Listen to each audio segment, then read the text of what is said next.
All right, good evening, everybody, and welcome to this meeting of the Sonoma County Junior College District Board of Trustees here at the beautiful Petaluma campus. Welcome and thank you for being here with us. We acknowledge that we gather at Santa Rosa Junior College on the territorial traditional land of the Pomo people in Santa Rosa and the Coast Miwok people in Petaluma, past and present, and honor with gratitude the land itself and the people who have stewarded it throughout the generations. Thank you for being here. Public comment will be allowed at the appropriate times. If you would like to make a comment in person, please grab one of the yellow comment cards and please bring them up to the front desk to Zara. For those on Zoom, please wait to raise your hand until invited to do so by me, and we will take your comments. All right, we are on item B1, announcement of reportable action items. There are none. Item B2, approval of the open session agenda. And I will note that we have, I believe our student trustee is joining us remotely. So thank you, Trustee Spinozzi, for joining us while you're under the weather, but I do want to note your attendance.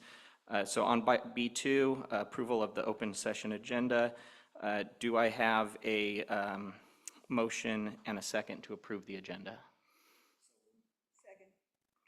Second. Any public comments on the agenda? Seeing and hearing none. Zara, can he vote on these? Can we hear him if we call?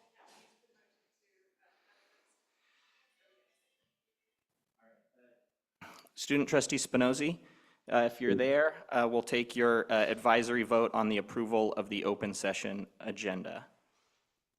Can you hear me? Yep, we can hear you. Aye. All right, all those in favor? Aye. Any opposed or abstain? The ayes have it. Next, item B3, approval of the regular meeting minutes for our last Board of Trustees meeting. Do I have a motion and a second on the regular meeting minutes? Move. Any public comments here in the room or online? Seeing none, we will go to Student Trustee Spinozzi. Aye. All those in favor? Aye. Any opposed or abstain? All right, the ayes have it. All right, next we are to item B4, which is our Employee of the Month. We have Carmen Quiroz, and presenting the award is Michelle Vidori. Thank you. So good afternoon, President Shaban, Board of Trustees, Dr. Garcia, and college community. My name is Michelle Vidari, and I have the pleasure of presenting the Employee of the Month Award to Carmen Quiroz. This award is a result of a collective nomination from Petaluma Leadership Council. I've had really the good fortune of working and growing alongside Carmen in her multiple roles at SRJC. In each of those roles, Carmen has demonstrated exemplary commitment to SRJC students. She's maintained a keen focus on students' ability to succeed in all of the arenas for which she has served. This includes small operational tweaks or advocating for large structural changes. So her new role as a social worker basic needs liaison is a unique role to the California Community College system. It requires the ability to match the philosophy and ethics of social work with the structure of higher ed. Experienced in both realms, she was integral in co-leading the design of the Homeless and Housing Insecure grant-funded program into full operation and success. With student equity always in the forefront of her mind, she's navigated new systems and resources aimed at serving our most vulnerable students, with securing housing and long-term support for maintaining that shelter, as well as helping them acquire all the skills necessary towards their continued academic wellness. Consistently, Carmen prioritizes compliance and student advocacy with equal focus. She's a trusted colleague with the ability to manage these two goals effectively and problem solves with great skill. Hector Delgado, who supports her during her time at SRJC Roseland, shared that Carmen is a quiet leader with a vision to help students in the best way possible so they can succeed academically, personally, and professionally.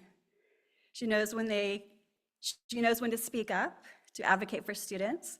Her work at SRJC Roseland over the years demonstrates Carmen's commitment to serving students in different capacities.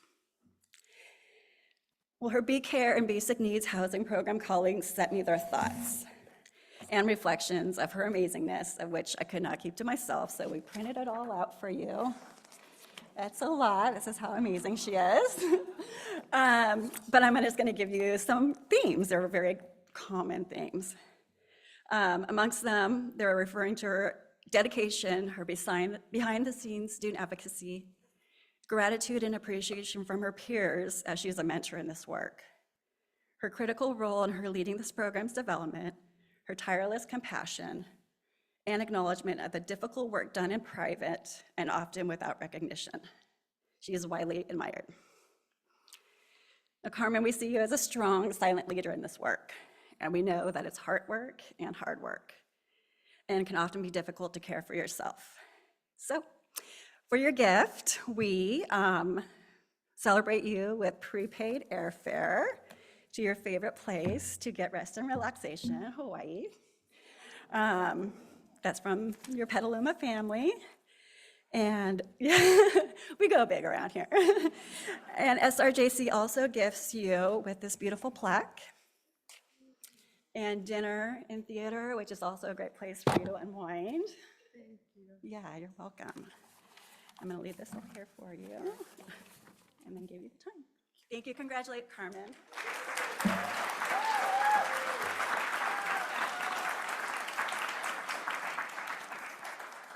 Thank you, Michelle.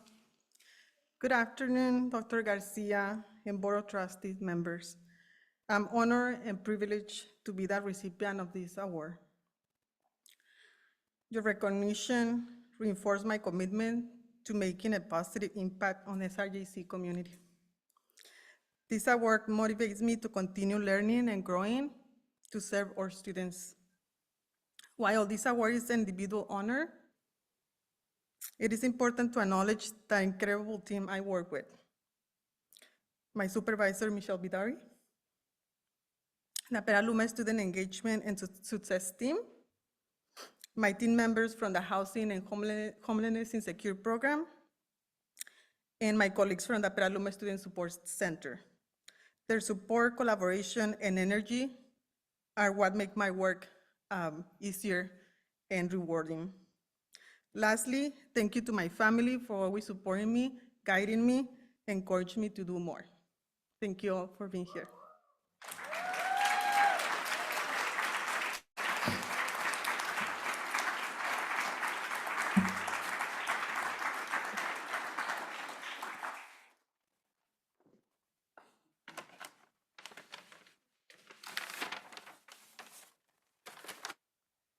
All right.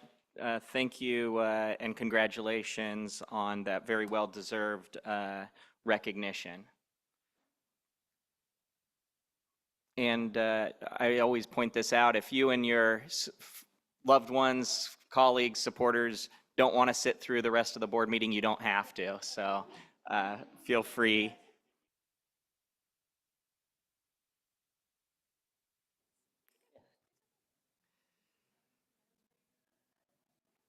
All right, we are moving on to item B5, public comments. As a reminder, each speaker will have 3 minutes to address the board on items not on the agenda. Please state your name and any affiliation before making comments. I'll start with comments here in the room, and then we'll move to any Zoom comments afterwards. I have so far one card. Our first speaker is Michael Vanderpoorten.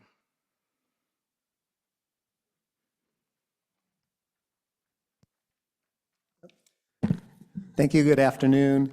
Mike Vanderpoorten here as a public citizen. Let's spend 3 minutes talking about risk. You take risk in every endeavor. It's your job to take risk. When you approve a new class or a new program, you take risk that it might not succeed, it might fail. But progress happens only with risk. Taking risk requires judgment. That should come from data, from knowledge, consultation with experts, personal experience, formal training, and all of that comes with critical thinking. Sometimes you have what you need to make a decision, and sometimes you need to reach out for more. In the Bailey Hall water line issue, it's clear that the background, the knowledge, the expertise was missing up and down the chain of command and that decision-making chain. Furthermore, what was missing was the recognition that the gap existed. Nobody contacted any hose company, nobody reached out to a consultant, nobody called another institution. We have all the records. No, there are no emails, no phone calls, no notes, no nothing about reaching out for data, for advice, for expertise. SRJC says we have all the records. Then when this decision was made to buy replacement hoses, one vendor stated that they had NSF 61 hose material available, but they did not have NSF 61 hoses.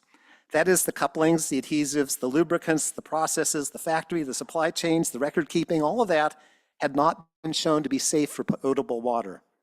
The manufacturer was clear that they were working on getting the hoses certified, but he was very clear that there was no assurance that the success would be achieved in getting that certification work done. But a decision was made to accept the risk, that maybe the hose would appear in the future testing to be okay for drinking water use. The decision was take the risk rather than do the work to search further for a truly qualified hose. What we learned just last week was that the manufacturers determined that the hoses cannot be NSF 61 certified. It appears that the aluminum couplings are not suitable for potable water use. The manufacturer's certification efforts have been abandoned. So the question of the administration and the board is, why take the risk? Why put people's health at risk for the expediency of getting an order placed quickly? You now know that you lost that bet, that the hoses are not certified, they cannot be certified, and that those hoses may actually be worse for public health than the original set of non-approved hoses. So I invite you to actually look carefully at how you identify and manage risk at SRJC. Thank you. Thank you. Do we have any other people wishing to speak here in the room? Seeing none. Do we have anyone online wishing to give public comment? All right, we are closing the public comment and moving on to item B6, our monthly updates, starting with our President Superintendent report with Dr. Garcia. Great, thank you. Good evening, Board of Trustees, colleagues, students, community members. I know that Carmen Quiroz and Entourage have left, but I do want to congratulate her on being Employee of the Month. I had an opportunity to connect with her today during Pop-Up with the President, where we were promoting student financial aid awareness and where students and faculty and folks could write little love notes. What is it that you love about SRJC? So I'll be sharing those. And what I also learned from her is that she has been in the district for 16 years, the same amount of time that her dog Coco has been with her. And genuinely, she is someone who understands the student experience, having been a student herself, working at the multiple sites and campuses. So I'm just thrilled to be able to applaud her and congratulate her as Employee of the Month. And clearly, the other programs need to step it up if Petaluma is giving gift cards to get on flights to Hawaii. But thank you to the generosity of the colleagues to support and just say thank you to Carmen. In my remarks today, I have a couple of updates and opportunity to share what's happening across the district. And I want to begin by acknowledging that Black History Month was established in 1976 by President Ford to officially recognize the contributions and accomplishments that Black and African American community members have made to our country. I invite trustees and all who are participating in this meeting to attend the variety of opportunities and events that are being hosted throughout the district. As one colleague shared, These events are beneficial for all of us, but especially for those of us who do not identify as Black or African American. I had the privilege of attending the opening at the Multicultural Museum, where our faculty member was sharing not only his love of comics, but also a historical and ethical analysis of the portrayal of Black and African Americans in comic books. Something that I think is certainly age appropriate all throughout, and I highly recommend for the for board members and others to attend. Learning Black history is learning U.S. history, and it's our responsibility as community members to choose to be active learners and reflect upon the experiences of our neighbors. Also this month, as I shared just momentarily ago, is Financial Aid Awareness Month, and our Student Financial Services team is hosting a variety of events and workshops to educate students. For all students who are tuning in, I encourage you to check out these workshops and get informed about financial aid, both federal and through our California process, especially the California DREAM Act application. I want to provide some context. I think it's important for folks to know the extent to which financial aid supports SRJC students. In the 23-24 academic year, we had 3,331 students who received Pell Grant awards, totaling $13.5 million. In that same year, 989 students received the Supplemental Educational Opportunity Grant, which we call the SEOG grant, totaling $440,000. 89 students received federal work study, which means that they earned just over $330,000. And 140 students received direct loans, which is the type of aid that must be paid back. Our previous accreditation visits, our annual financial audits constantly applaud the low default rate on loans. Our student financial services team does an excellent job of preparing and educating students to understand and make smart decisions. I really want to uplift their good and ethical work around supporting students with responsible lending. And I have the greatest admiration and gratitude for the team in Student Financial Services for the work that they do in all of the events, and especially during this time that they're supporting students in the FAFSA process, in the California process, and certainly more recently with the threats of freezing federal financial aid to students. They have been remarkable in holding space to calm and inform them of the federal dollars that are still coming in support of their learning. I also want to share and give thanks to the partnership of the SRJC Foundation, especially Director of Philanthropy Sarah Lagos, faculty member Peter Lavelle, and SRJC Foundation board member Scott Barley. Their collective effort ensured that the foundation recently secured a $250,000 endowed gift to support the architecture program and Lindley Center for STEM Education with the naming of the Innovation Center. It's an excellent example of SRJC's culture of philanthropy, where giving, gratitude, and donor engagement are woven into all of our work.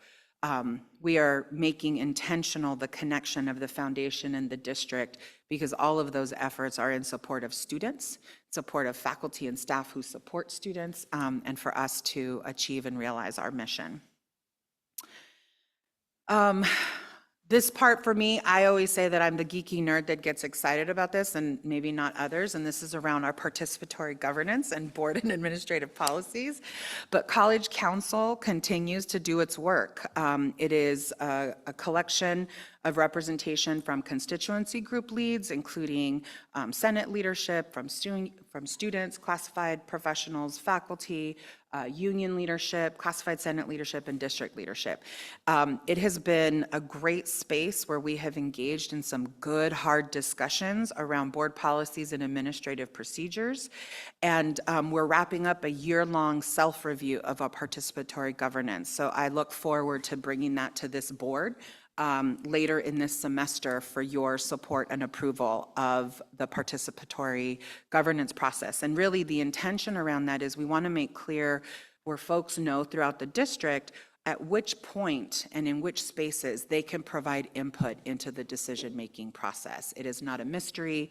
It is not intended to be exclusive, and College Council is doing its work to open that up. My next set of comments are regarding immigration enforcement activities, and I will say that this is a little lengthy, but critical information to share. So conversations and questions on support for undocumented students and immigration enforcement activities continues to amplify, whether it's on the local level, state level, certainly on the national level. I continue to engage within my community college network as we keep each other informed and educated on the changing environment. So not a day goes by that I'm not in communication with folks throughout the state and throughout the country about how community colleges especially are supporting students during these times. What holds true at SRJC is our commitment to upholding our mission and our values, where we really do work to provide an environment where students can achieve their academic and career goals. So I want to share some details on the activities that we are engaging in and what you should expect over the next few weeks.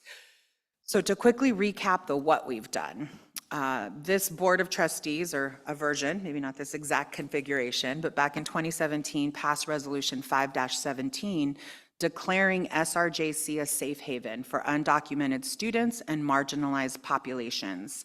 And it is a commitment that remains in effect today. In December, I shared to the college community our SRJC protocols and procedures should immigration enforcement officers arrive on any district property.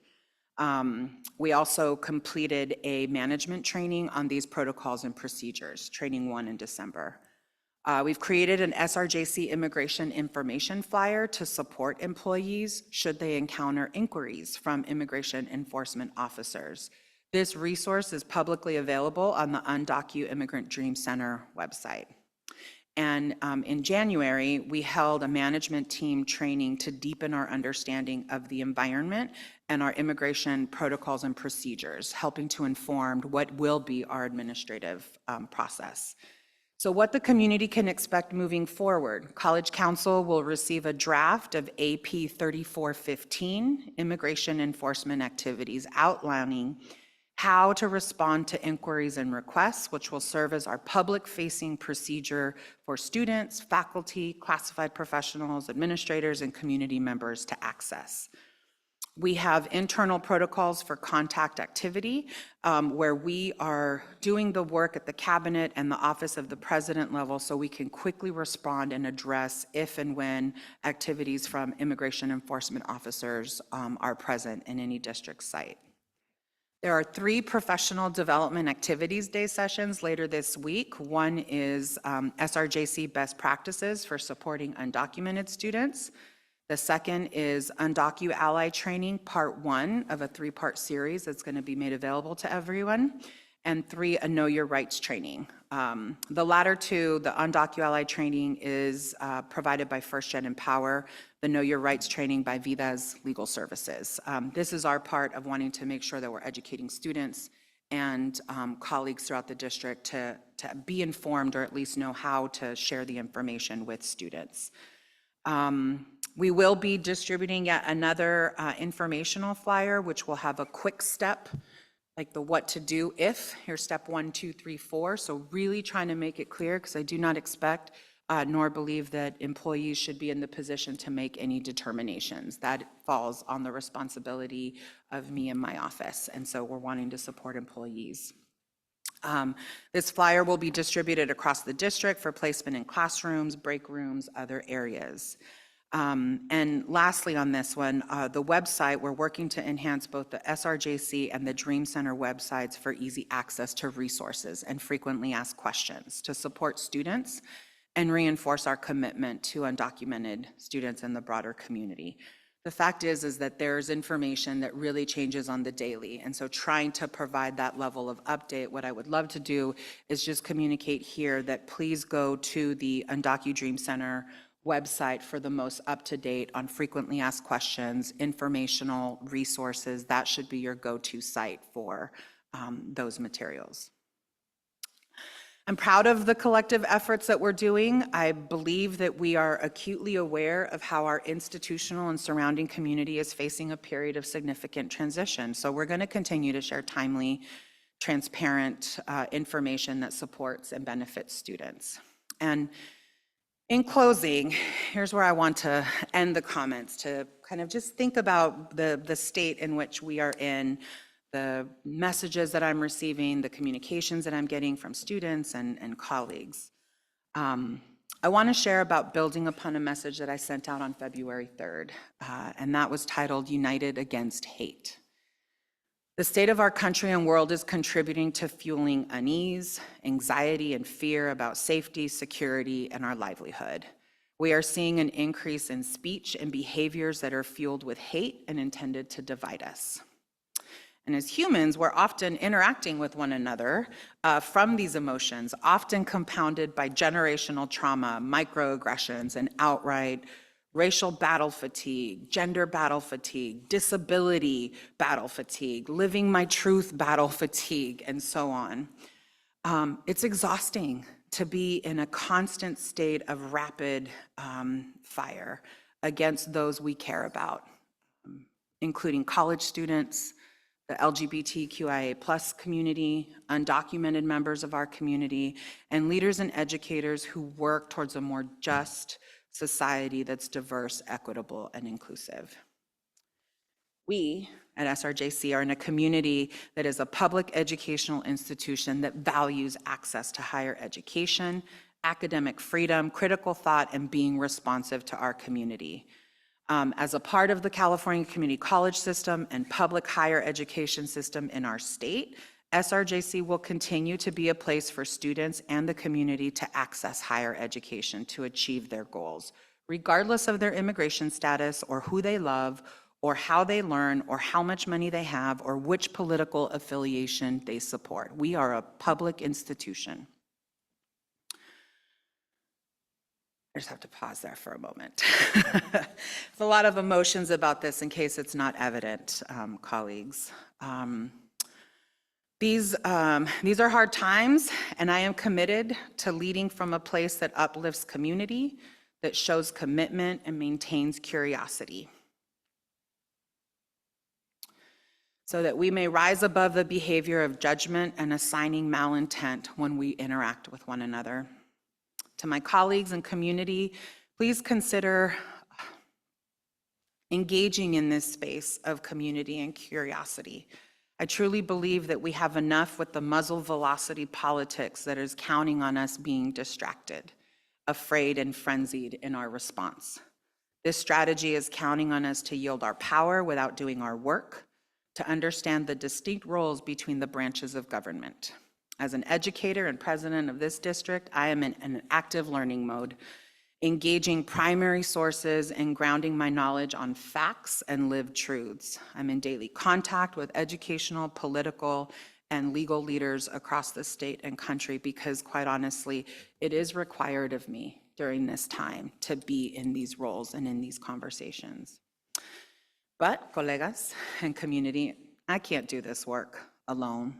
Not a single one of our groups can do it alone. So I am grateful to be in partnership with students and classified professionals, faculty, administrators, and with this board that really is committed to the mission of serving students and our community.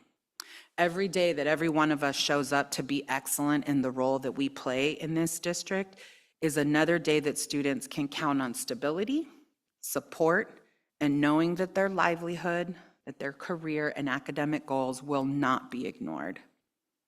Students in the Sonoma County community are counting us to remain steadfast in providing access to the high-quality education SRJC has provided for generations.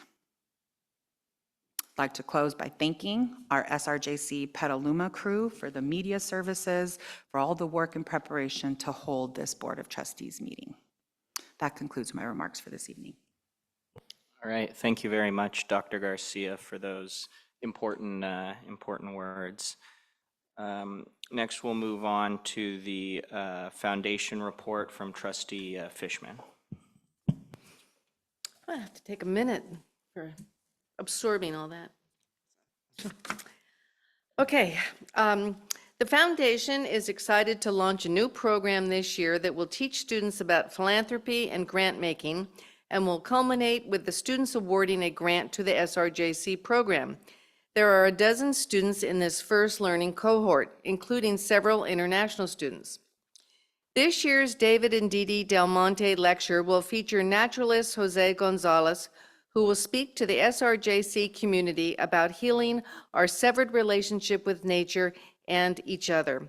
Jose's lecture will take place on Monday, April 14th at noon in the Chong Studio Theater. Everyone is invited. The next Building Futures fundraiser for the Petaluma campus will take place on Saturday, April 26th from 4 to 7.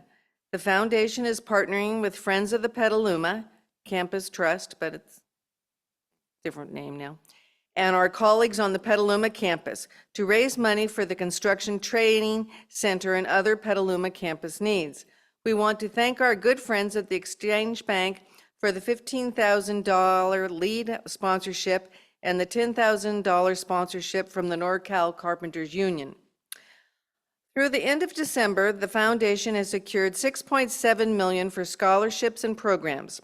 This is $2.3 million increase over the last year. Recent major gifts have included a $200,000 donation for the Roseland campus, a $250,000 endowment for architecture and STEM, and $25,000 for foster students. And that concludes my report. Thank you, Trustee Fishman. Next, Trustee Battenfeld with the Board Policy and Procedure Review Ad Hoc Committee.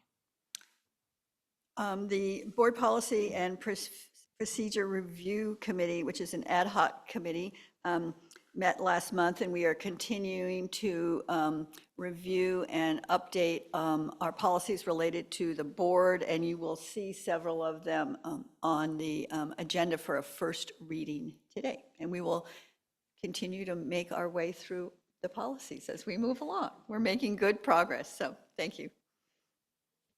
All right, thank you, Trustee Battenfeld. Next, on the Board Legislative Ad Hoc Committee, I'll be providing that update. The Ad Hoc Committee met on January 23rd to continue discussing and refining our strategy and priorities relative to state and federal legislative issues.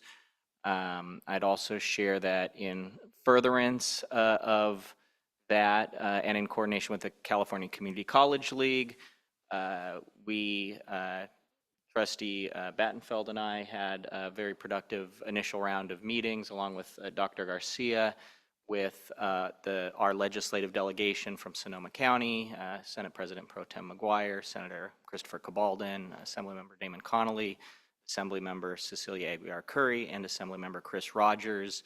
And it's very heartening to know, how much they care about our institution and, are there for us during these turbulent times. So we'll look forward to more dialogue with them as we continue to refine our legislative platform. That's all for the legislative update this month. And next we have the bond update with Stephanie Jarrett.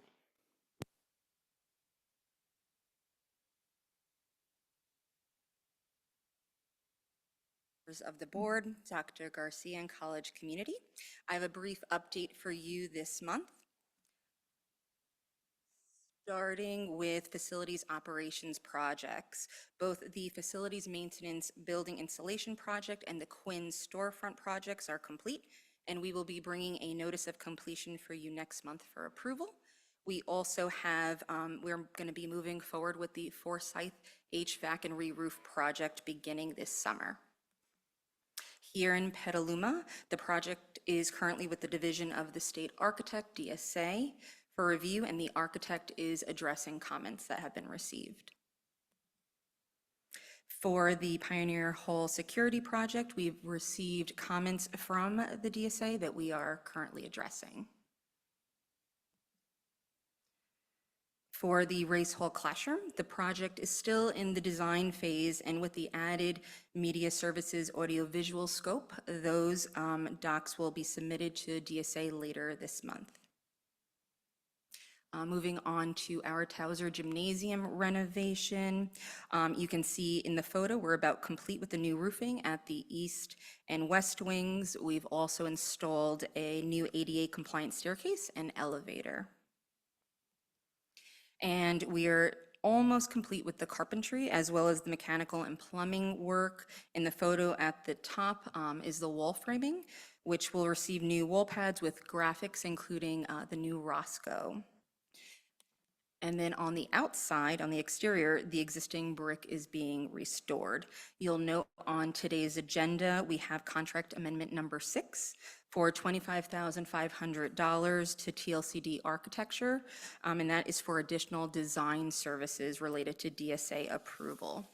We also have on the agenda a recommendation for an award of contract to BSN Sports for weight room equipment for approximately $273,000.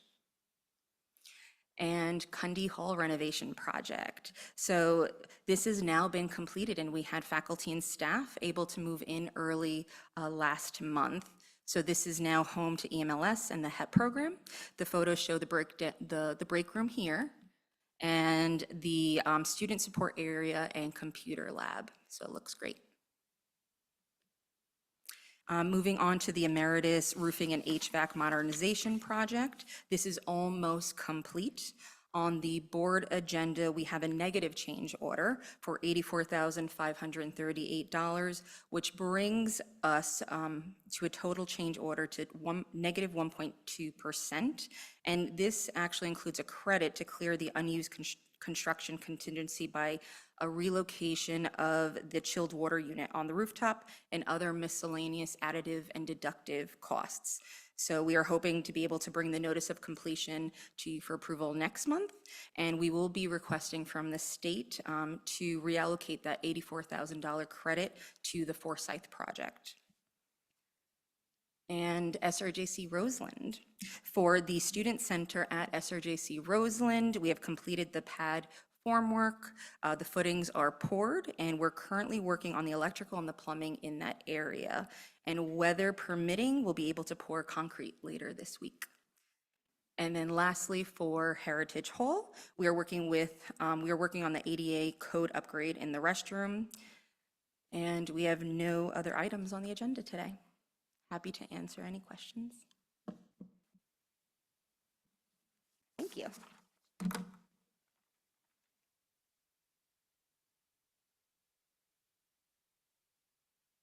All right, thank you very much. Were there any questions from any board members? All right, seeing none, we'll go to the student trustee report. Student trustee Spinozzi, please go ahead. All right, perfect. Can you guys hear me? Yes. All right. I just have a few quick announcements I want to make.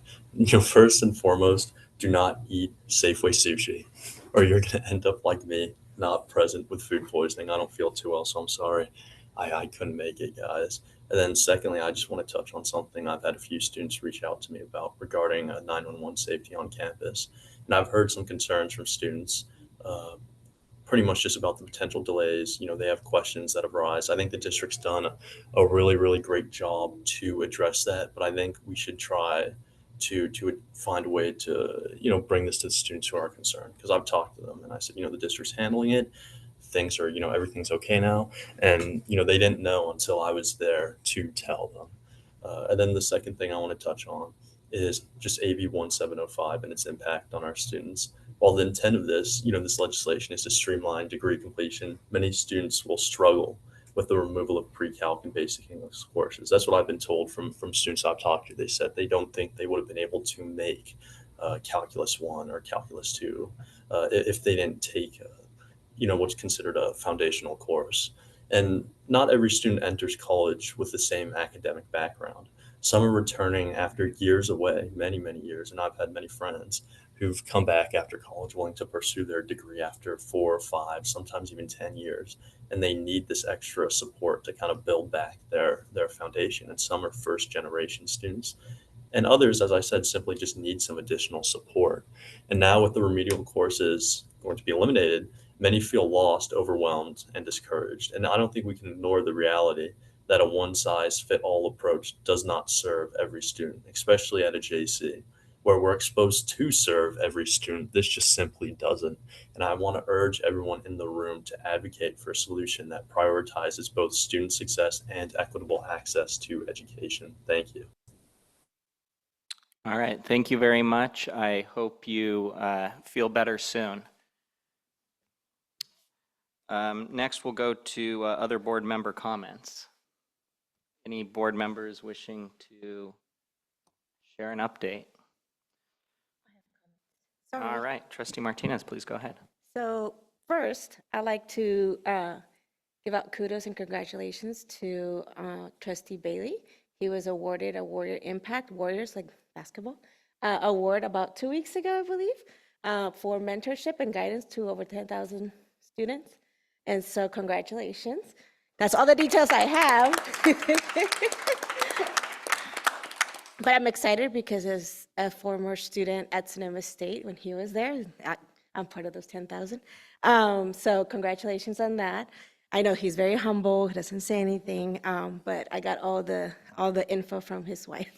So congratulations. The other thing I wanted to say, and this is how I got more details, I want to give a shout out and a thank you to Dr. Amy Carter from SCO, superintendent. She invited us to their biannual, I think, dinner that they have with the trustees. And it was really exciting to go and be there again this year because their speaker really spoke to a lot of things that we do in terms of really looking at our students holistically, that there's other issues outside of, just the student coming in, and something like our student trustee was speaking of, because everybody that was there is usually from K through 12, but we have a relationship with K through 12. Their students come to us, their parents come to us, right? And so it was really exciting to be at the table with both Dr. Carter and the speaker, Dr. Bishop, I think his last name, but really looking at how we serve our students outside of just the classroom, but also how we think about our students outside of just here, they are here just for the academics. We provide, as we saw with our Employee of the Month, we provide beyond the, the classroom instruction. We provide other services and support for them to be successful. And I think we really do take into consideration all of those things as we are meeting all of their needs from, the food pantry, homeless information, cultural events, et cetera. So I'm really, really excited about that. And they're excited about us really, joining them in those conversations. The gentleman, the speaker called us the Sonoma 40 plus one, right, us, the additional extra board, because, in the past, Maggie has attended, and some of our staff has attended as well. So it's really exciting to see that and to continue actual collaboration with them, especially as things are happening in the San Jose district. And I finally wanted to give a huge, thank you to all of the staff, classified staff, administrators, leadership at this campus, because this last couple of weeks or years or centuries have felt like that because of all of the different, information that's coming out of DC and so on. You have all stood very strong and showed up every day for the students. And so I'm really grateful that I get to serve on a board with folks that I know that show up for their students every single day, especially when it feels exhausting, overwhelming. You're not even sure like what day you're on, what time it is, and things like that, or what campus you're supposed to be at. But I'm really, really grateful for all of you for doing all of the work every day, especially the leadership taking on more work than they expected most probably. But I'm really, really grateful for you all, and thank you so much. And I know a lot of people might not be saying that to you all, but thank you for just showing up every day and letting students know that you're here, and making them feel welcome, whichever place you're at on this campus, and just keep doing that. And we are here as the board to continue to support you and making sure that you're all in a good place, and also just make sure to take care of yourselves, because it is definitely been a rough couple of weeks, and we know it's going to be, a little bit tough, but I feel very, very, very confident that you all got this, and we're here to support you. So thank you so much. Thank you. Any other board members wishing to comment?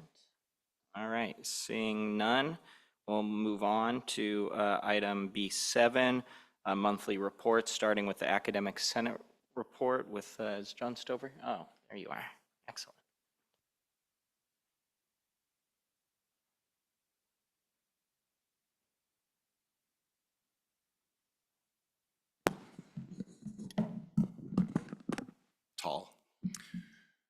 Okay, Board President Shaban, Dr. Garcia, members of the SRJ community.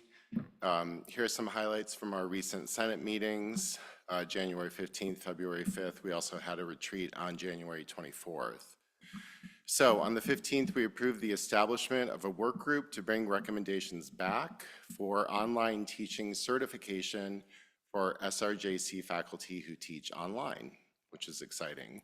We also continued our discussions on student learning outcome assessment, area reapportionment, generative AI task force recommendations and suggestions from the library, and possible new exemptions to our local AA patterns.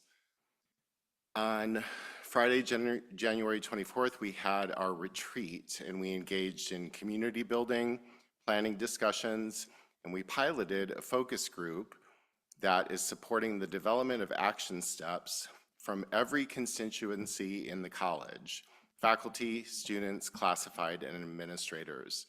And these focus groups are in support of the Strategic Planning Action Work Group, or SPAW, S-P-A-W, which is kind of a cute acronym, right? The action steps that senators created in the retreat have already been brought to members of the work group and have been included as appropriate in their work. And we recently onboarded 4 new faculty members, which means that all areas of Senate representation are present on the committee. And I'm very grateful to those who have previously served, and both Jeremy and I are very committed and engaged in maintaining the robust, active, and productive faculty role in this work. Back to the Senate. On February 5th, we adopted official recommendations on student learning outcomes, and I conveyed those recommendations today to our Vice President of Academic Affairs, our college president, and our board president this morning. Also on February 5th, we continued our discussions on generative AI. Since that meeting, I've conducted a more detailed crosswalk and analysis of the recommendations from the task force and the library's suggestions. And I've consulted with the Academic Senate Executive Committee, and I'm working right now to prioritize and bring more specific, focused items in front of the Senate for their consideration. I will note that we are almost 2 years out from the debut of generative AI, and I'm hoping that we pass something before robots start attending our classes. I also encourage the district to take the lead on district-related matters in the meantime, specific to generative AI. I'll also note that we decided not to adopt any new exemptions to our local degree requirements. And that was specific to high unit majors and those having completed 6 months or more of active military service. And I really want to highlight here the expertise and skill of our articulation officer, Kate Blackwell, who is indispensable. And I don't know what you're paying her, but we're not paying her enough.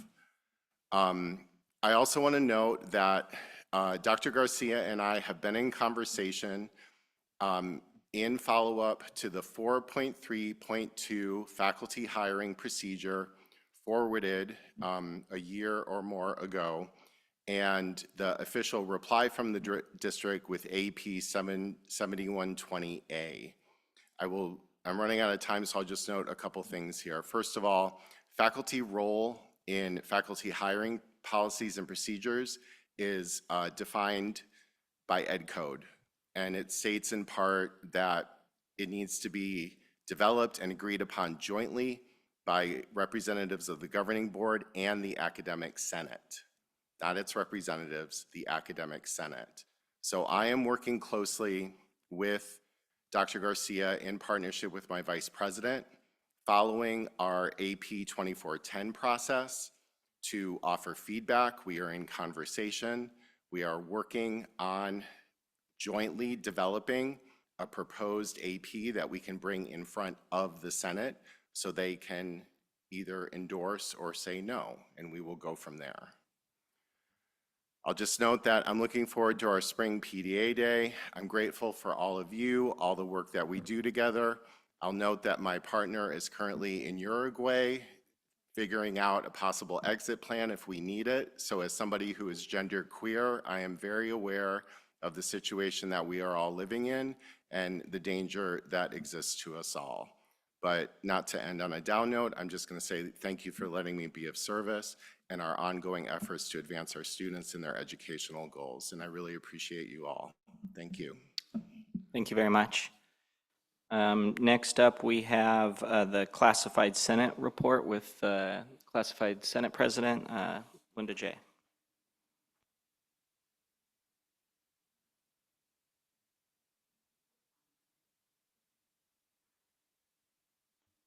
Or maybe we don't. All right. Online? Okay, perfect. Hi, I'm here. Can you hear me? Yep, we can hear you. Sorry about that. No worries. Sorry, I was looking around for you in person. Sorry, Please go ahead. Hi. Thank you, everybody. Good afternoon, President Shaban, Board of Trustees, Dr. Garcia, colleagues, and community. Thank you for the opportunity to speak on behalf of the Classified Senate for our first report of 2025. It's only February, and what a year it has been. I'd like to go back and congratulate the January Employee of the Month, BNA Magos. With nearly 2 decades of dedicated service, BNA has made a lasting impact on our campus community. His journey from his diverse background to becoming a key member of our team is truly remarkable. We are grateful for his unwavering dedication and positive influence. Congratulations, BNA, and thank you for your exceptional service. And congratulations to Carmen Quiroz as our February Employee of the Month. It was wonderful to read how Carmen's compassion and advocacy makes the significant difference in the lives of our SRJC students. Her empathy, expertise, and tireless commitment to student success are truly inspiring. Congratulations, Carmen, and thank you for all you do for our students and community. The Classified Senate is back to work and back to working with our shared governance committees, advancing the important work we are doing, from reviewing board and administrative policies to collaborating with the IDEAA task force. Excuse me. Today, I'd like to share with you our latest work, the newly adopted Classified Senate Mission Statement. The Santa Rosa Junior College Classified Senate fosters an equitable, inclusive, and supportive community and sustainable environment. We empower classified professional and confidential employees through shared governance, guided by the California Classified Senate 9+1, ensuring a meaningful role in decision-making. Through outreach, recognition, events, and professional development, we strive to enhance the campus experience for classified professional and confidential employees to better support students and the broader community. Committed to inclusion, diversity, equity, accessibility, anti-racism, anti-sexism, anti-homophobia, anti-transphobia, anti-xenophobia, and justice. We uphold excellence, collaboration, and leadership to create opportunities for growth and a vibrant, healthy campus culture. We truly believe this statement reflects the work we do through our shared governance efforts, community events, and campus events and community outreach. We also believe this statement supports the SRJC's mission, vision, and values. Additionally, we have submitted a joint statement with our colleagues, AFA and SEIU, regarding the response to the election, outlining important advocacy priorities. We look forward to working together on these critical issues. Our efforts in the near future will be more relevant and impactful than ever for our students and colleagues. We are dedicated to fostering a safe, positive environment. One of the ways we're building that positive environment is through Friendship Week. The Classified Senate will be presenting a gift to our classified professional and confidential friends next week as a token of thanks and friendship. We'd like to encourage everyone to reach out to your colleagues and/or students with a word of friendship, encouragement, and thanks. It's more important now more than ever to extend our hands to one another in fellowship. This concludes the Classified Senate February report, and I thank you for your time. Thank you very much. All right, next up we have the AFA report with AFA President Ann Donegan, and I believe right, I see you now online, Zoom. Yeah. Please go ahead. Thank you so much. Hello, Petaluma. Sorry, I got to scroll up to the start of my statement. Here it is. Okay, hello, President Shaban, trustees, President Garcia, and college community. I'd like to start off by thanking my Classified Senate and SEI colleagues for their joining AFA and sending a very important message to the board this morning. that calls for continued vigilance in regards to protecting the rights of all of our students and employees at SRJC during the chaos of the Trump administration. There is a war being waged on pluralism, democratic norms, and public education. And we need you to continue to do whatever you can to defend our institution and our values. Thank you, President Garcia, for your very informative and inspirational words in your report, and also for acknowledging our message and for expressing your commitment to supporting so many communities that are under attack. Let's keep working together. I'm also happy to learn that the district is going to be holding a listening session on the impacts of AB 1705. I urge students and faculty members, especially from the math and English departments, to share their experiences with students not having the choice to take free transfer level classes. My FAC colleagues are collecting data from across the state to show success rates for students taking math and English for the first time. SRJC's Office of IERP provided this data, and from our college, it shows the impact of 1705. Across the board, students are less successful in fall of 2024, or were less successful in the fall of 2024 in passing English and math in their first attempt than they were back in 2018. Students need to have the choice to take pre-transfer level classes. If they can't take intermediate algebra here at SRJC, where can they go? We need to serve all students. Next up, working conditions and safety. In regards to campus safety, AFA needs transparency. If something could affect the safety of our members and quite frankly, the entire campus community, we need to be informed immediately. Whether it be 911 calls, safe drinking water, or safe temperatures in our buildings, we need to know what the problems are and how and when they will be resolved. Please don't keep us in the dark. Related to this, we'd like to know why the district willingly chose to not comply with the law that required 911 calls to be routed to a primary 911 call center. Because of the possible fines associated with this infraction, this decision puts the district in possible fiscal peril. This seems quite risky, and respectfully, it just shows poor judgment. I want to end by thanking the district for working with AFA and many employees in Lindley for putting paper towels in all of the bathrooms in this new building. This may seem kind of silly and trite, but this will improve safety and sanitation for everyone, so I thank you. I wish everyone a great day of professional learning tomorrow. AFA is especially excited to hear the Towser lecture tomorrow given by our own Kay Frindell Tusher. The Towser is such an amazing event where we can all be students again, embrace our curiosity and learn. If I have a little more time, I'm so happy to hear that this board has connections. Obviously, you have connections to Santa Rosa City Schools. Please work with them to keep all high schools open in Santa Rosa. Santa Rosa City students are our students. Schools are the center of communities, and we need to help these communities stay intact. Please help us save all of the high schools. Thank you so much. Thank you very much. Next up, the management liaison team report.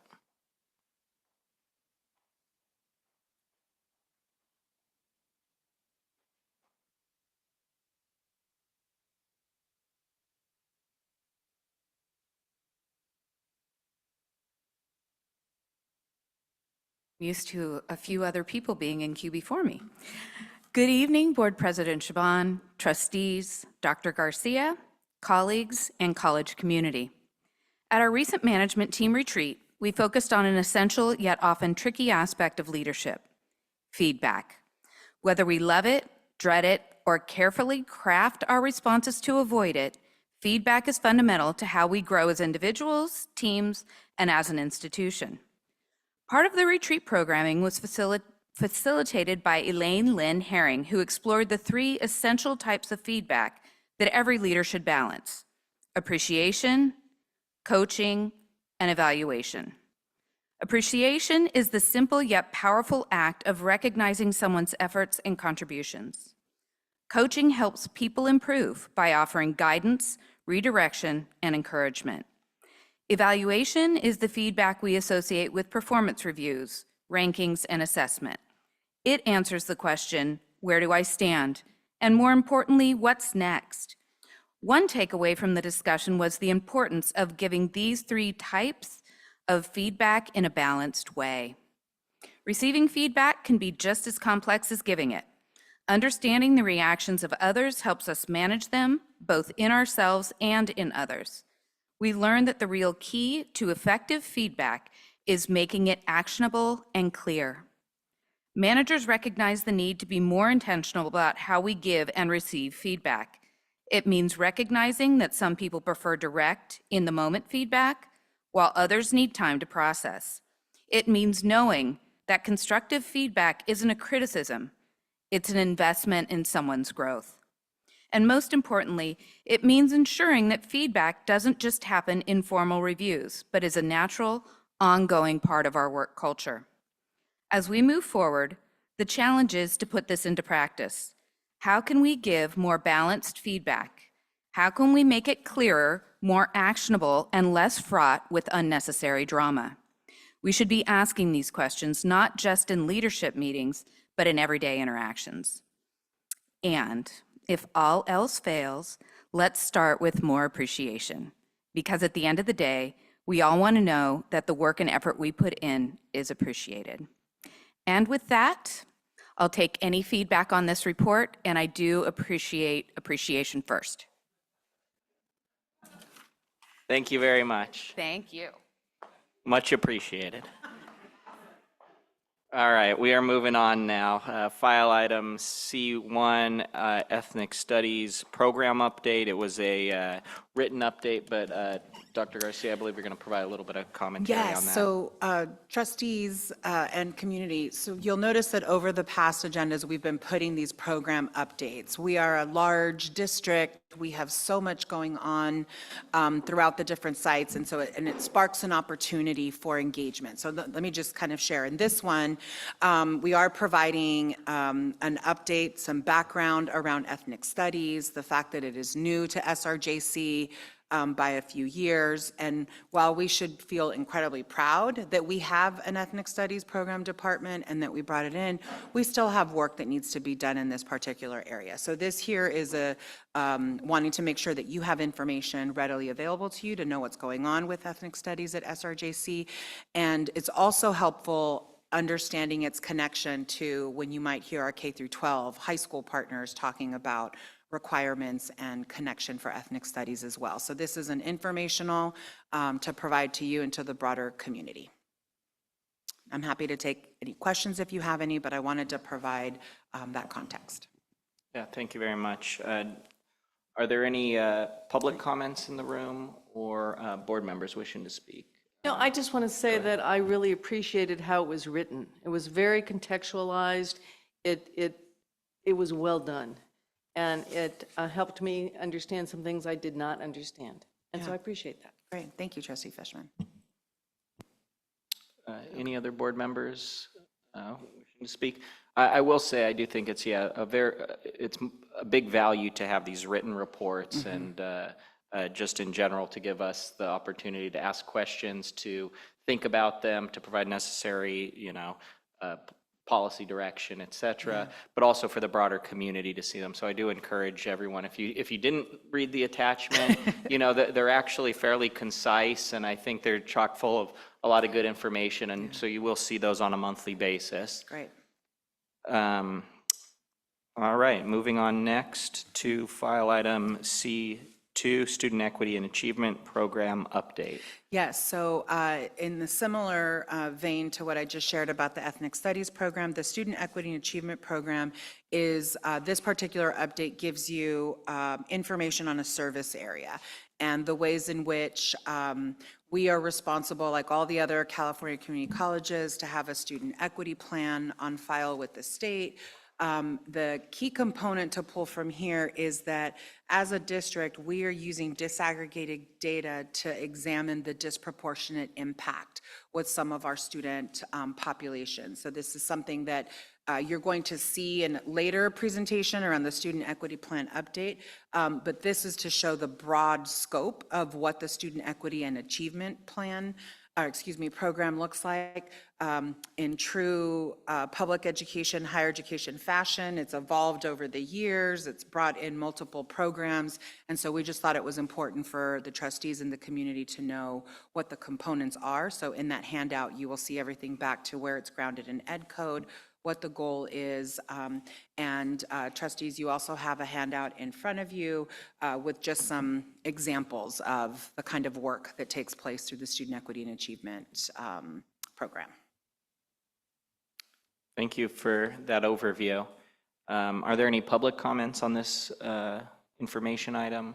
Seeing none, any board members with any comments or questions? And if I may, just to round out the program updates, I do want to acknowledge that I want to just share the importance of how the trustees do utilize this information. So in January, we included the AB 1705 update, and that has clearly sparked and not sparked because it's been an ongoing discussion. I don't mean to imply that it just happened in January, but certainly this board has taken an interest, and you heard our colleague Ann Donegan share about an upcoming study session. So I think it's a good time to connect for folks in the community to see that these information items can in fact lead to broader discussion. So this board will be holding a study session during the April meeting. There was some intentionality to try to have it in March. It's more appropriate for April, and more information will come out to the broader community about that. So I want to thank everyone who put the information together for trustees in the community. Thank you. All right, thank you. Next, we're on to file item C3, indicators of effective outcomes. And back to you, Dr. Yes, Garcia. thank you.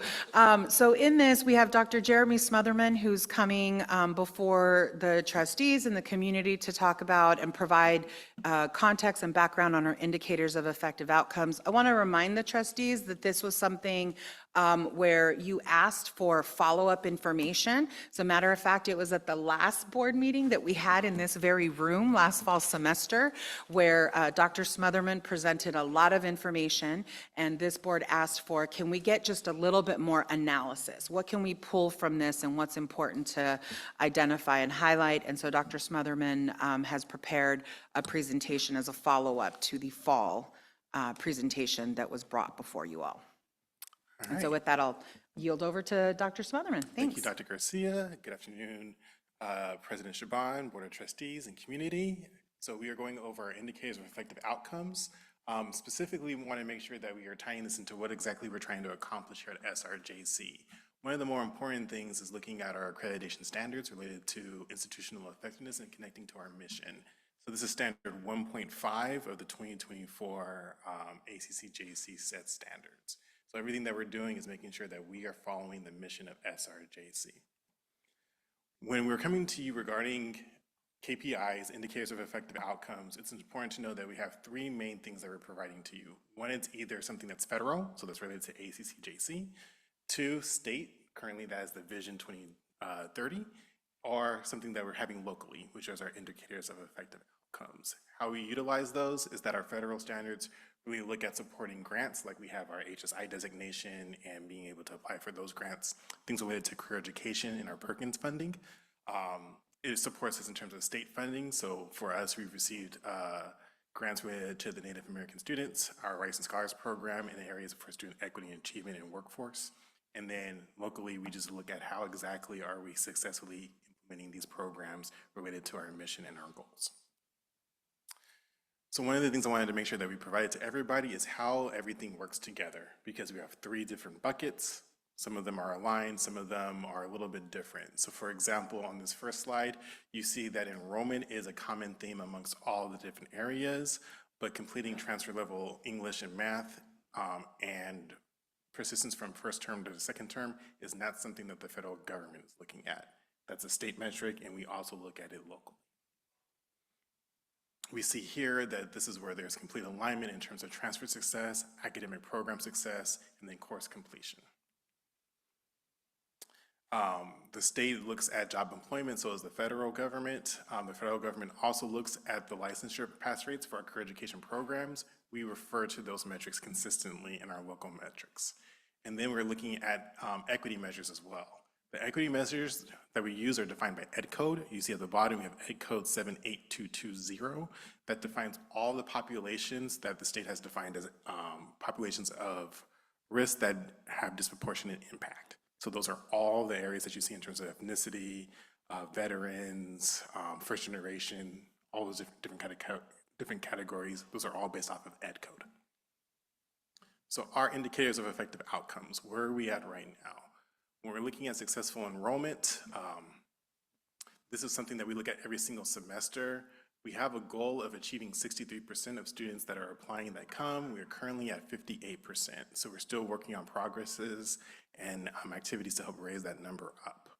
When we're looking at transfer level math and English in the first year, we have a goal of 18%, and currently we are at 11%. So again, still more work to do. Persistence from first term to secondary term is another semester metric that we look at. Our goal is 75%, and we are at 47%. Something to note very specifically for this one is because we have about 80% of our students who are part-time students that transition in and out of SRJC consistently, it impacts what that number of persistence looks like. So full-time students generally come fall and come the subsequent spring. We have a good rate of that. Someone who is a part-time student, so less than 12 units, they come for the fall, they may not come in for the spring, and they may come back the following fall. So that's a metric that needs to be readjusted. Yeah, Trustee Can I ask, before we lose this, wait, I'm a little confused between the successful enrollment and the persistence. How can you define successful enrollment again for me? Yeah, successful enrollment is applying and physically coming to SRJC. Okay, so that just applying and you physically come for the first semester? Yeah. And okay, and that's from first to second? Correct. So it'll be from fall to spring. From spring to fall. Can I ask a question too, since we're Yeah. asking? Thank you, Maggie, for getting it, or sorry, Trustee Fishman for getting it started. The second one, the transfer level math and English, when you say 18% and 11%, 18% of, is that students who are enrolling in that? That's how many are Thank you. completing? That's a very good question as well. So we're talking about students who the first time in their discipline are enrolling in transfer level math and English. What we're seeing for that particular one is that about 27% of our students in their first time here at SRJC are taking math. About 68 of them are taking English. So that number is vastly different, which is impacting what our rate looks like. So we don't have 100% or even 70, 80% of our students who come here in their first time at SRJC taking both math and English in their first year. So until we do that, it'll be very difficult to raise that number higher. But that's where we had set our goal initially. Got it, thank you.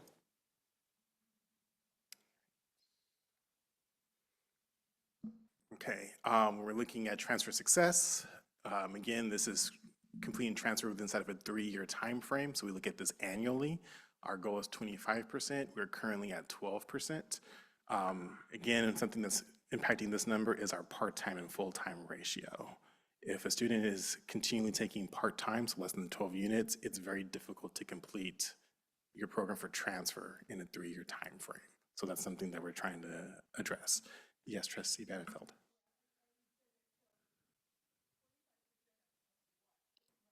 25% of, so if we're saying students that started in fall 2022, for example, all of those students, how many of them transferred inside of a 3-year time frame?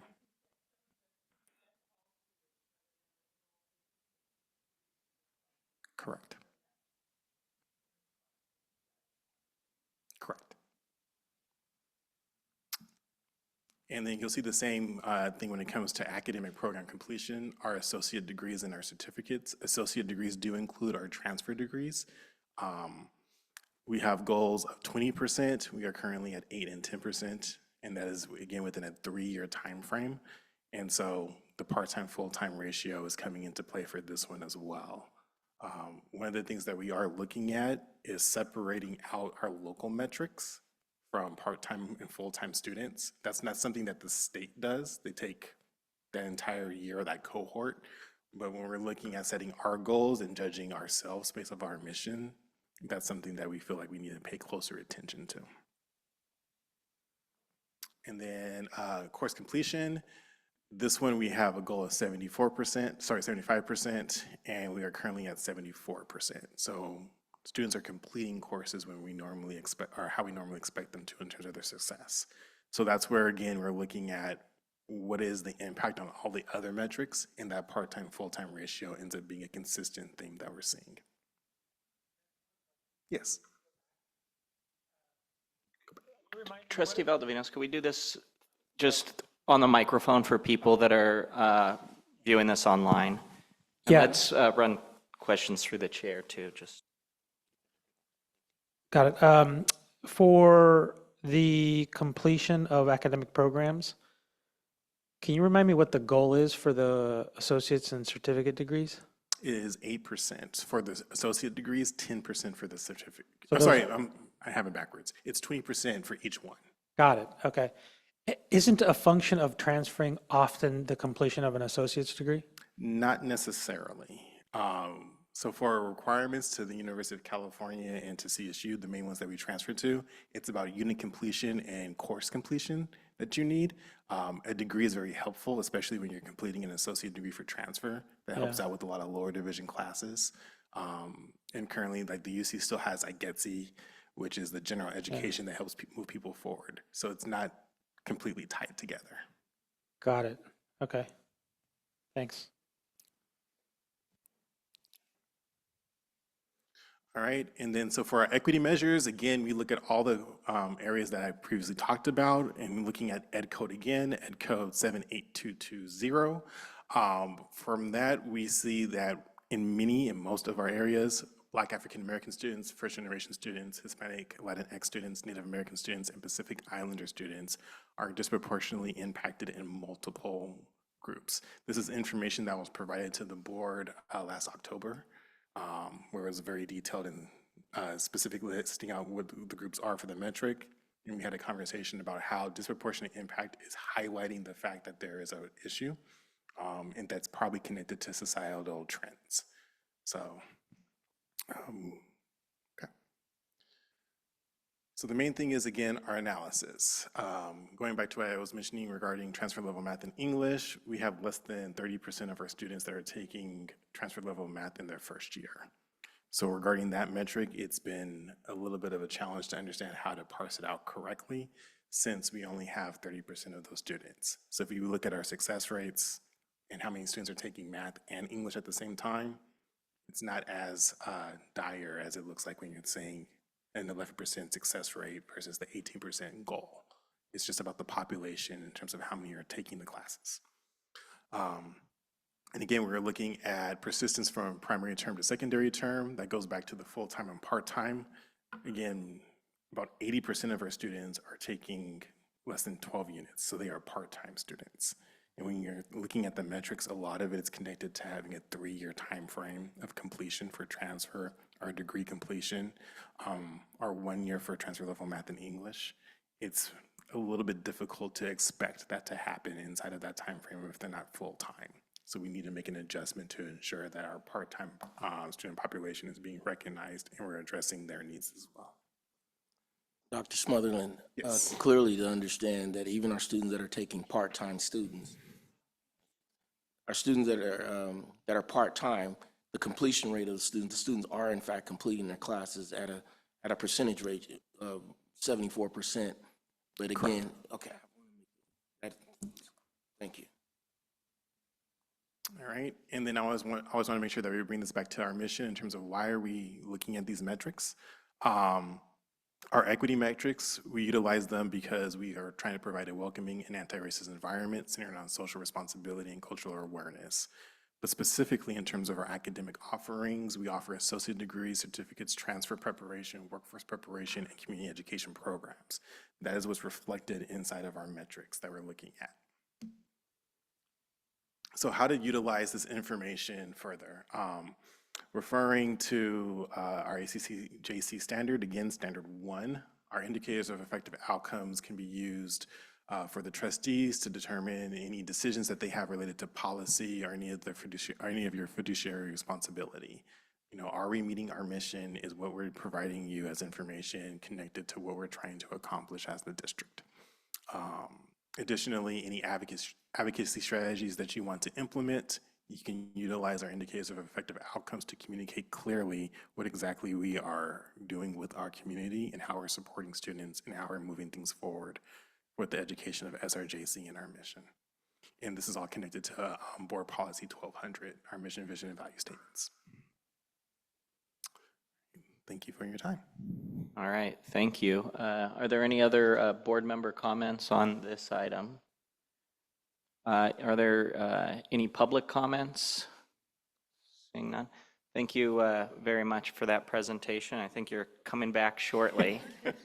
We are on to file item C4, student equity plan update, and I'll turn it over to Dr. Garcia. Yeah, and just in the transition to allow Dr. Smotherman to get a drink of water here in between presentations, this follow-up is to provide in front of the trustees and the community the data metrics that we are following and that we have to report per our student equity plan.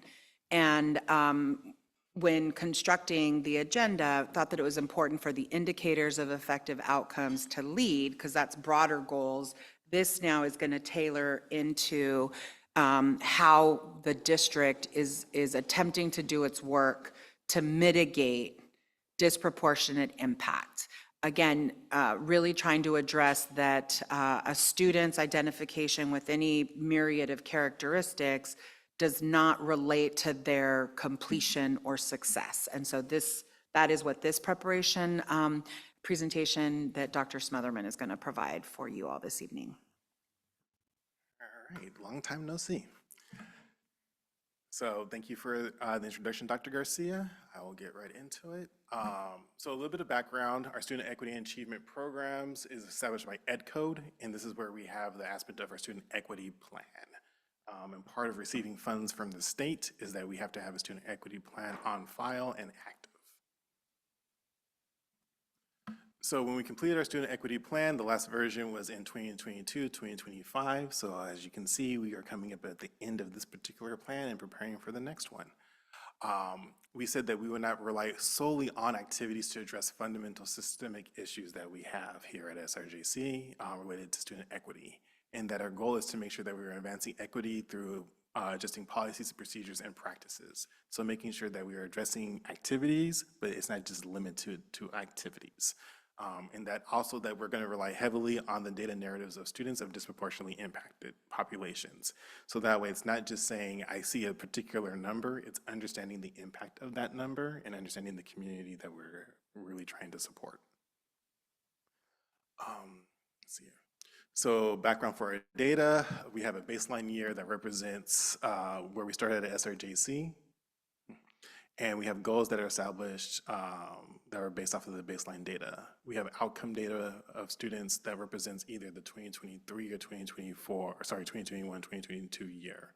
The reason why you see the separation is, again, going back to the aspect of cohorts.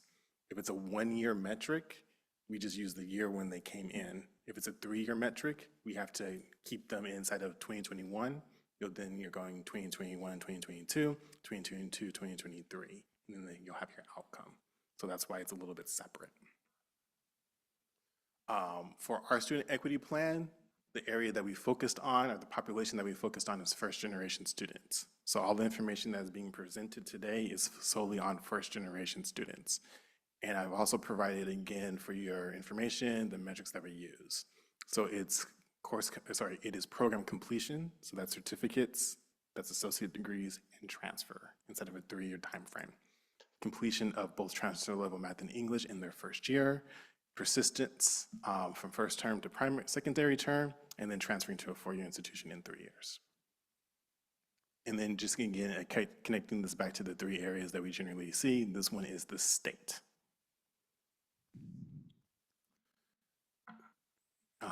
This is again just a review in terms of showing the connection of how we are monitoring and addressing these areas. So these are the groups that we're generally looking at. Ethnicity is defined in a few different ways. Again, all this goes back to Ed Code. And then making sure that we're looking at our student cohorts. For this one, our new student cohort was first generation students in 2021. So of course, that's going to be pandemic influenced. And then we have a new student cohort from 22-23 for 1 year. So what we're seeing is that for successful enrollment, when we completed the equity plan, we had 9 action steps to try to address issues related to successful enrollment for first generation students.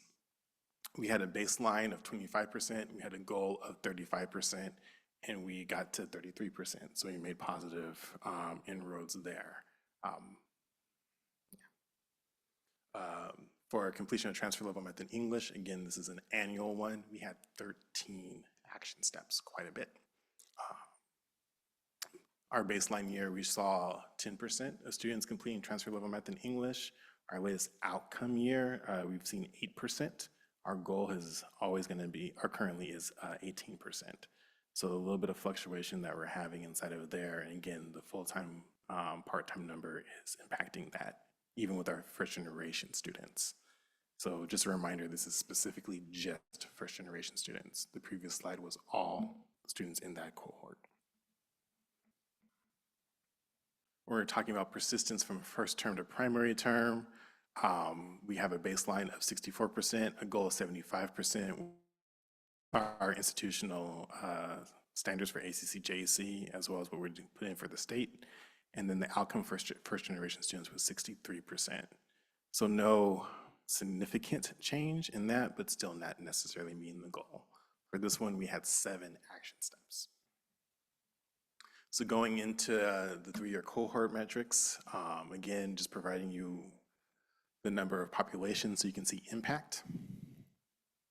For transfer level for transferring in 3 years, we have 6 action steps that we focused on. Again, these were centering around academic support and preparation. Our goal was 25%, our baseline was 20%, and we had an outcome of 18%. So no major change that we saw in this one at this point. For program completion, again, we did not quite meet our goal. We had 10 action steps. We're currently at 8%, our baseline was 10, and our goal was 15%. So something that I want to make sure that I address regarding this is that there is a pandemic influence on this, but also that the impact that we're seeing for these students will continue in terms of the actions that we have. So when we're seeing the 3-year cohort, while we're looking at a specific term, all the subsequent terms are still receiving the same interventions that that first group had.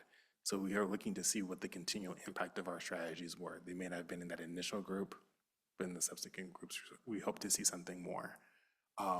Just for your consideration, again, we're able to see that first generation students are still presently impacted, disproportionately impacted in all of our areas for our metrics. We need to continue efforts related to CCC Apply. That has been a barrier in many cases in terms of how students are connecting and then getting their information to actually apply. And we did learn, very similar to the group as a whole, that only 27% of new students are taking math in their first year. So that transfer level math in English in 1 year is really being impacted by the number of students taking transfer level math in their first year. And then term-to-term persistence remains consistent. That said, thank you for your time, and I'm here to fill any questions that you may have. Thank you. Any board members with questions on this presentation? Yeah, Trustee Bricker. I have a question about the number of students who are taking transfer level math in their first year. Does that include only students who are taking it through SRJC, or does that include students who are at SRJC but are taking, I know some are taking it through the online consortium, whatever that's called? So that would be only students going through SRJC, or if we know about it from like the CVC. So if we know that they're taking it and they have put their grades to our admissions and records office, we calculate that into that number as well.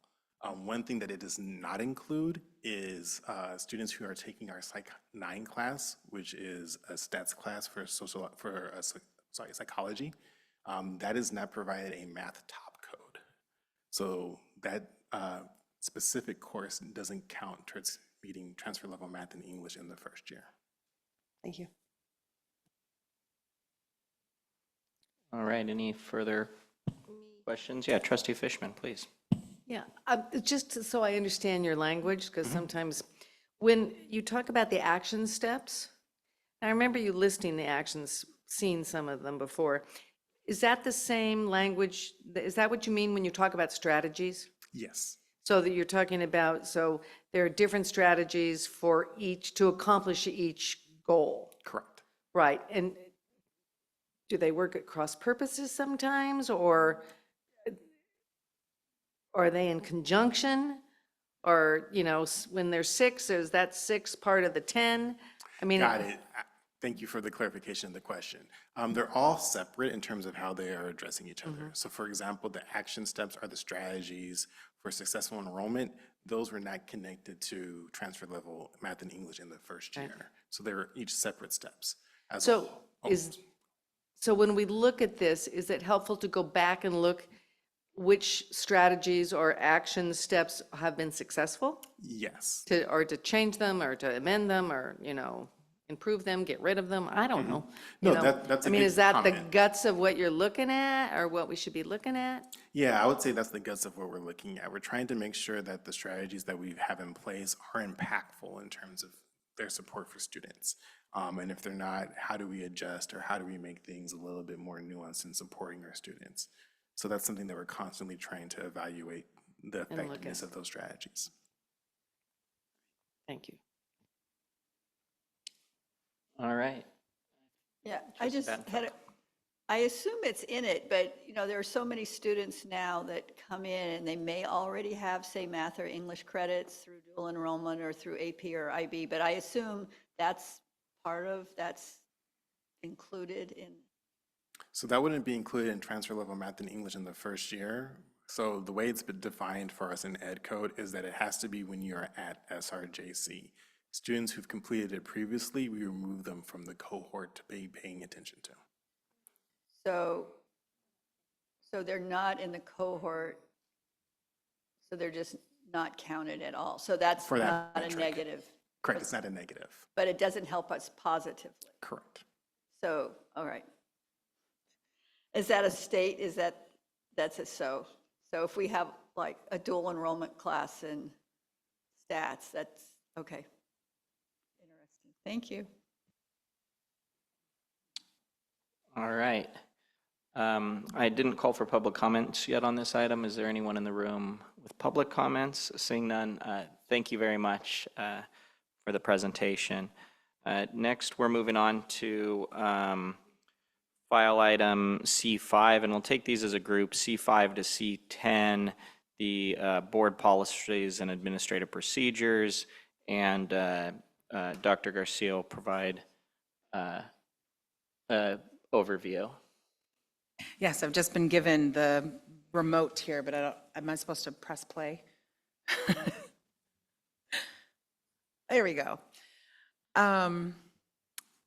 So briefly, you are, as a trustees, taking this as a group per the strategy to share and just kind of see it at a glance. And again, opportunity for community to know the work that the board is doing around policies and procedures.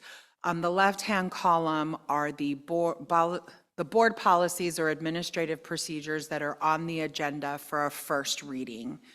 On the right side, you see the corresponding current policy and procedure that will be retired with the revisions when the board takes action at the second reading.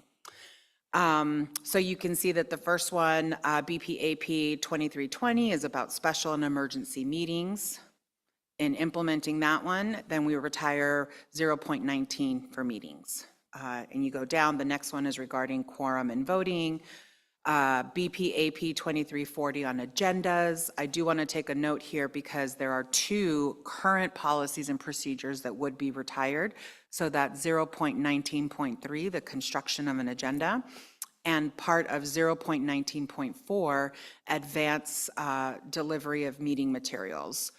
BP 2360 on the minutes. Again, you have two current policies or procedures, and 0.19.7 minutes and recording devices. It's addressing the minutes portion.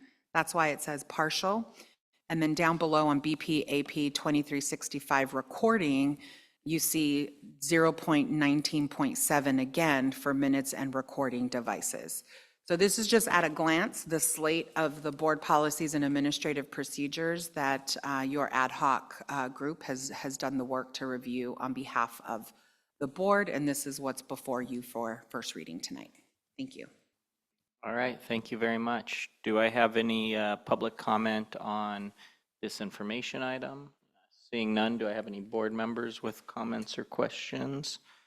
All right, thank you very much, Dr. Garcia. We will move on from that first reading, and we are on to items D1 through D11, the consent agenda. Do I have a motion and a second to approve the consent agenda? Is there any public comment on the consent agenda? Seeing none. Student trustee Spinozzi, I'll take your advisory vote. Aye. All those in favor? Aye. Any opposed or abstain? All right, the ayes have it. Next, we're on to the action calendar, item E1, personnel actions. Do I have a motion and a second?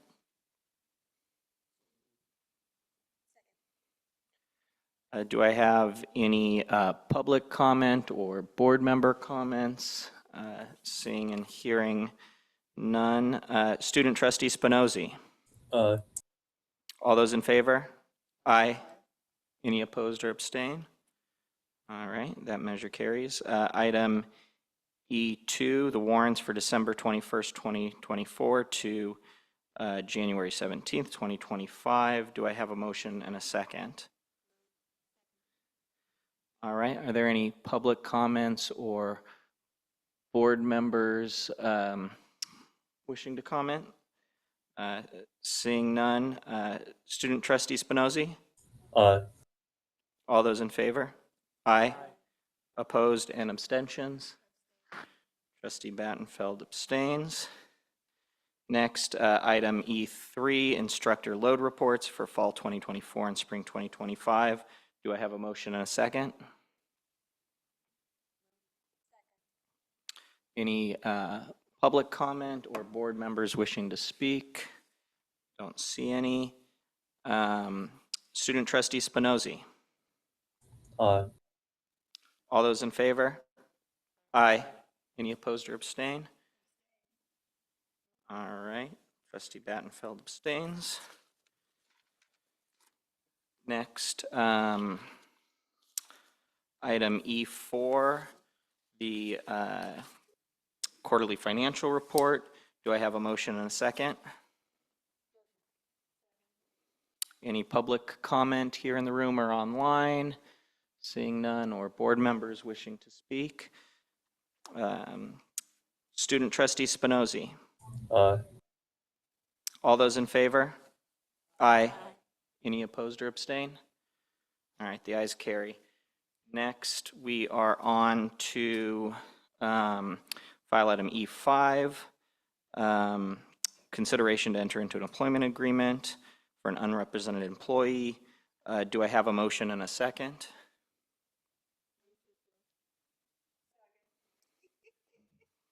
All right, there is something I need to read to all of you. Paragraph 3 of subdivision C of Government Code Section 54953 requires that before taking final action, the Board of Trustees must orally report a summary of the recommendation regarding the salaries, salary schedules, or compensation paid in the form of fringe benefits of local agency executives. Therefore, I am reporting the following regarding such items appearing on the agenda. Dr. Romagnoli, Dean Language Arts and Academic Foundations at Range 31, Step D, with an annual salary of $198,204 from December 23, 2024 to June 30th, 2027, with an 11th year longevity stipend, with a 2% doctoral stipend, and health and welfare benefits granted to management employees.